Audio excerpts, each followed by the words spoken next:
प्यारे बच्चों, शुभ सायंकालीन संध्या।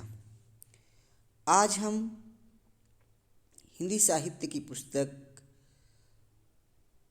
आरोह प्रथम का अध्ययन करेंगे, जो कक्षा 11वीं की है। कक्षा 11वीं की पुस्तक आरोह का आज अध्ययन कवि त्रिलोचन द्वारा रचित कविता शीर्षक चंपा काले काले अक्षर नहीं चिन्हती का अध्ययन करेंगे। प्यारे बच्चों, कवि त्रिलोचन की लेखनी की अभिव्यक्ति को जानने से पहले हम आइए कवि त्रिलोचन के बारे में कुछ जान लेते हैं।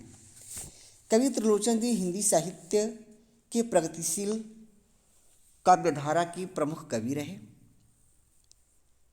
ये त्रिलोचन के नाम से प्रतिष्ठित थे। इनका जन्म जो है 1917 ईस्वी में हमारे उत्तर प्रदेश के सुल्तानपुर जिले के चिरानी पट्टी नामक गांव में हुआ था। इनका जो मूल नाम था वह वासुदेव सिंह था। ये भाषा शास्त्री थे, अर्थात इनको कई सारी भाषाओं का ज्ञान था। फिर भी भाषा शास्त्री होते हुए भी इन्होंने अपनी लेखनी में वह शास्त्रज्ञ का प्रयोग नहीं किया और एक सामान्य भाषा का प्रयोग करते हुए अपनी वाणी को शुद्ध खड़ी बोली में प्रस्तुत किया। ये महात्मा गांधी, राष्ट्रपिता महात्मा गांधी पुरस्कार सम्मान द्वारा सम्मानित किए गए थे, जिसे उत्तर प्रदेश सरकार ने इनको प्रदान किया हुआ था।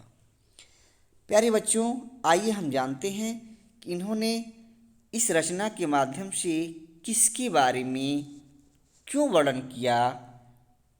तो हम जानेंगे कि चंपा काले काले अक्षर नहीं चिन्हती, इस कविता के माध्यम से कवि जो है एक ऐसी ग्रामीण भूभाग की लड़की अर्थात कन्या का वर्णन किया हुआ है, जो निरक्षर है अर्थात पढ़ी लिखी नहीं है, जिसके कारण वह इन अक्षरों को अर्थात कागज पर लिखे अक्षरों को पहचानती, जानती, समझती नहीं है कि ये काले काले जो चिन्ह हैं किस लिए बनाए गए हैं और ये क्या व्यक्त कर रहे हैं।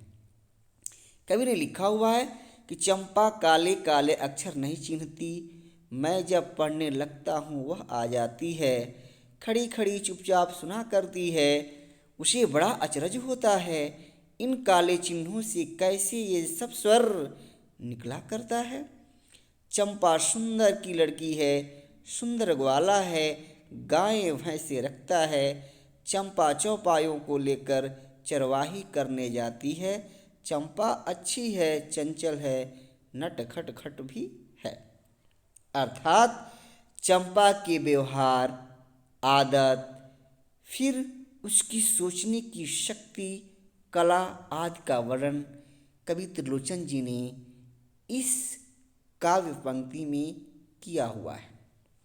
वो कहते हैं कि चंपा इतनी सीधी साधी लड़की है, इतनी सरल स्वभाव की है कि जब भी मैं पढ़ने के लिए बैठता हूँ वह मेरे पास आकर के खड़ी हो जाती है। चंपा काले काले अक्षर नहीं चिन्हती, अर्थात जो चंपा नामक लड़की है, कभी जब पढ़ने बैठता है तो उस बड़ी ध्यान से उन काले काले अक्षरों को देखती है, जिसे वह पहचानती तक नहीं है। मैं जब पढ़ने लगता हूँ वह आ जाती है। कभी कह रहा है कि जब मैं पढ़ने के लिए बैठता हूँ तो मेरे पास वह चली आती है, खड़ी खड़ी चुपचाप सुना करती है। कभी जो अपनी पढ़ने की क्रिया प्रारंभ करता है और उसके जो मुखार बिंदु से शब्द सुनाई देते हैं, स्वर सुनाई देते हैं, उसे चंपा बड़े ध्यान से, बड़ी सूझ के साथ सुनती है। और जब ध्यान से सुनती है तो क्या होता है, उसे बड़ा अचरज होता है, वह बड़ा आश्चर्यचकित हो जाती है, स्तब्ध रह जाती है कि इन काले चिन्हों से कैसे ये स्वर निकला करता है। चंपा यह सोच में पड़ जाती है कि इन काले काले चिन्हों से भला ऐसा स्वर कैसे निकल रहा है। त्रिलोचन जी कहते हैं कि मेरे इस पढ़ने की क्रियाकलाप को देखकर चंपा जो है बड़ी सोच में पड़ जाती है कि इन काले काले चिन्हों से भला ऐसे स्वर कैसे निकल सकते हैं। फिर कवि कहता है चंपा सुंदर की लड़की है। चंपा जो है सुंदर नामक एक व्यक्ति हैं जिनकी वो लड़की है, अर्थात सुंदर नामक व्यक्ति की चंपा क्या है, लड़की है। अर्थात चंपा के पिता का नाम सुंदर है। सुंदर ग्वाला है। सुंदर का जो व्यवसाय है वह ग्वाले का है, अर्थात वह गायों को पालता है। फिर आगे लिखा हुआ है कि गाय भैंसे रखता है। वह गाय के साथ साथ भैंसों को भी रखता है, अर्थात भैंस भी पालता है। चंपा चौपायों को लेकर चरवाही करने जाती है। चंपा का जो कार्य है वह क्या है, उसके बारे में त्रिलोचन जी कह रहे हैं कि चंपा जो है चार पायों, ऐसे जीव जिनके चार पैर हों, यहाँ पर प्रयोग किया गया है। चार पायों को लेकर के चंपा जो है कहाँ जाती है, चरवाही करने के लिए जाती है, अर्थात उसको चराने के लिए ले जाया करती है। और चंपा अच्छी है, चंचल है, नटखट भी है। कवि त्रिलोचन जी कह रहे हैं कि चंपा का व्यवहार कैसा है, तो कह रहे हैं कि चंपा बहुत ही अच्छी लड़की है, थोड़ा वह चंचल भी है, अर्थात स्थिर रहने वाली भी नहीं है, वह नटखट भी है, अर्थात किसी दूसरे को देख कर के उसके कार्यों को करने का प्रयास भरपूर करती है। इस प्रकार से कवि जो है चंपा के सोचने का वर्णन किया हुआ है, चंपा के व्यवहार का वर्णन किया, चंपा के कार्यों का वर्णन किया हुआ है। आगे हम देखते हैं कवि त्रिलोचन जी क्या लिखते हैं।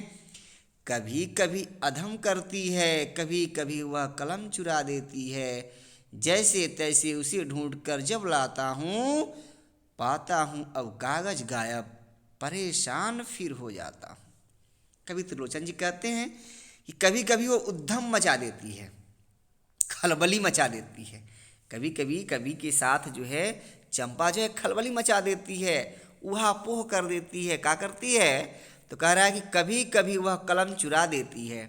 चंपा जो है कभी कभी कवि के कलम को चुरा लेती है, जानने के लिए, हो सकता है जानने के लिए चुराती हो कि इस लकड़ी से कैसे ये काले काले चिन्ह बनाए जाते हैं।